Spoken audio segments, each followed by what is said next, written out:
How you doing, guys? Ricky from Average Eskate Reviews back with another video. So we've had a few issues with the Vestar board if you haven't seen our review already. Now, some of the issues we had was the trucks being way too loose. So in this video, we sort of done a custom build in order to try and correct some of those issues that we had with the board. In terms of the trucks, the issues that we had with the trucks, we decided to put some of the Evolve bushings on because they were the only bushings we had to hand. So we put some stiffer bushings in there to try and sort some of those issues out. Also, in terms of the wheels that were on the Vestar board, we found the urethane to be way too hard. The wheels were too slippery. You couldn't carve nowhere near as much on them as you could with the air tyres that we use on the Evolve boards. So what we done there was we tried to put the Evolve wheels on the Vestar board. Now, to start off with, they didn't fit. So what we had to do was we had to take the motor plates off the Vestar and get some holes drilled in there additionally and sort of make the motor mounts bigger so that we could pull the motor back further in order for it to take the slack up from the belt so we could fit that gearing on there. The second issue that we run into was that the trucks around where the base of the truck was a little too high, so I had to get one of my friends at an engineering company to put them in a lathe and mill down and take some of that metal away in order for the wheel to sit down further on the truck itself. So we've overcome a lot of the issues that we had with the Vestar board and produced something that is 10 times better than originally what we got. Now, I think personally this is the way the board should have come stock out of the factory when they first produced it. Now, my ideal setup for this board was the 6-inch wheels, and I feel that this is the best setup in terms of the way that I like to ride. Chris, he's been riding the 7 inches and having an absolute ball on them, carving and achieving speeds of up to 35 miles per hour on this board, which is just incredible for the Vestarboard or any electric skateboard for that matter. So for me, riding the 6-inch setup, this has definitely been my most favourite setup on this board that we've tried. And the reason for that being is I feel like it's way nippier, way more stable. The braking is definitely a lot sharper than what it was with the original Vestar wheels on there. And overall, I feel like the way I've got it set up now with the bushings in there and the 6-inch wheels on there, it just feels such a more responsive, more stable ride. In terms of the speed that we've been able to achieve on this board with the 6-inch wheels, it's slightly faster in terms of speed compared to some of the other boards that we've ridden out there, hitting around 26 miles per hour.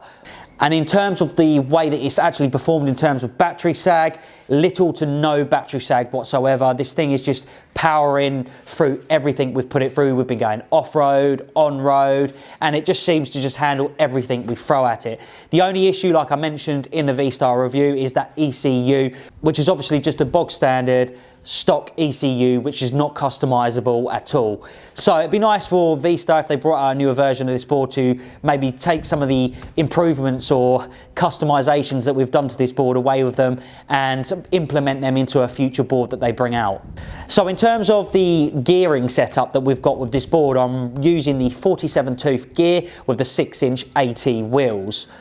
And in terms of acceleration, it's definitely a big improvement compared to the original stock wheels that you get on the Vestar board. I needed to add a point about the braking on the Vestar board after the changes that we made. With the 6-inch AT wheels, it was a little bit better, but with the 7-inch wheels, you might as well have not had any braking whatsoever. So I've definitely got to mention that before this video wraps. The braking with the 7-inch wheels was basically non-existent. So if you're riding this board in a city with this setup or modification that we've made, it's complete suicide. But if you're riding somewhere that you know, it's just fun. The first thing I've got to say when we start this video off is if you've watched the comparison between the Bamboo GTR and also the Vestar or Vestar, and then the review of the Vestar or Vestar, it's going to have a very different tone to this video. When we made that video, you're probably sitting there thinking, oh God, Chris, the Evolve snob, he's not going to really say anything positive about this board. But having ridden it with the different gear setup, Evolve's gear setup, different wheels, different bushings, it's a completely different board.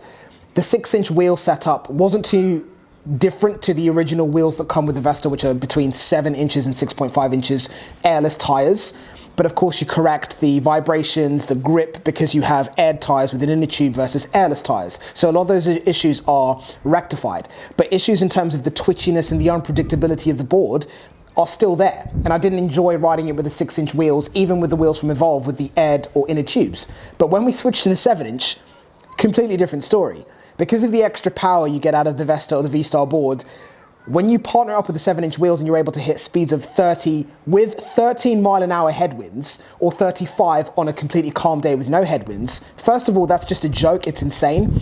But secondly, the feeling that you get with that board when you're carving with the new setup or the custom mod that we've made to that board is unbelievable.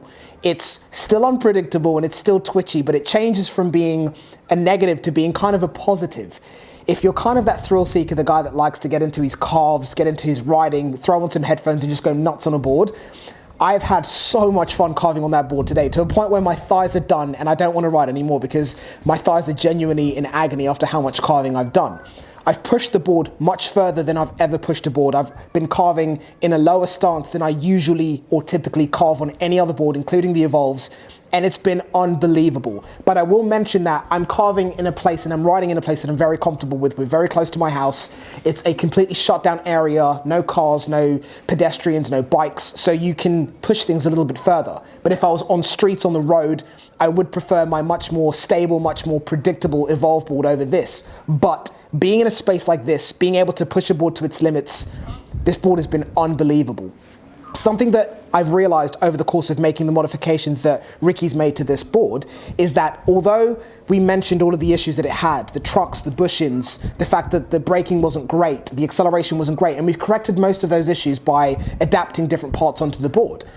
Electric skateboards now kind of feel like a meal, in terms of you prepare a meal, and even though you have all the right ingredients, if one of the products or produce that you have isn't from the best source, it means that the meal that you're making isn't going to be as great as it could be. Like if you get chicken from down the road versus organic, or you can see where I'm going with this. Making the perfect board is like creating a dish. You have to have all of the right elements, all of the right ingredients, and they all have to merge and work together. Just because all of the ingredients are great, smashing them together into one pot doesn't mean that they're going to be good and the meal's going to taste good. Everything has to flow and work together.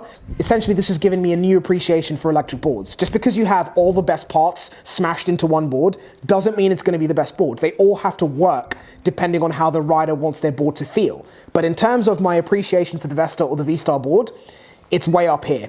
I didn't think it would have this much impact on the board's performance, but I am stunned. The Vestar board with the 47 tooth gear from Evolve, with the air or inner tube tires, 7-inch 80s, unbelievable ride, unbelievable carve, I'm blown away. So if this video shows you anything, number one, if you're trying to figure out if the Vestar is a decent board, for sure. If you have one and you want to improve the ride, maybe Ricky needs to create a tutorial on all the steps that he took, drilling the holes where he drilled them to be able to adapt the board and put different gear setups on it so you have a bigger range and selection of wheels that you can put on it, because it makes a massive difference.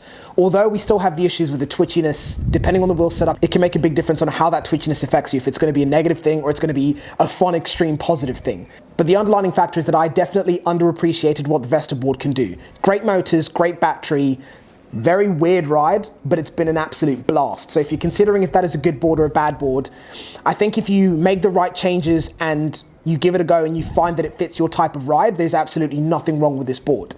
But as always, guys, if you want more information, leave all of your comments down below in the comment section. Make sure you thumbs up the video, subscribe, turn the notification bell on so you can stay up to date with all of our videos. Much more content to come. Keep watching, keep subscribing. Check out the podcast because we'll go into much more detail about what we've done to that board in the next episode of the podcast. But stay tuned, guys, and take care. Till next time.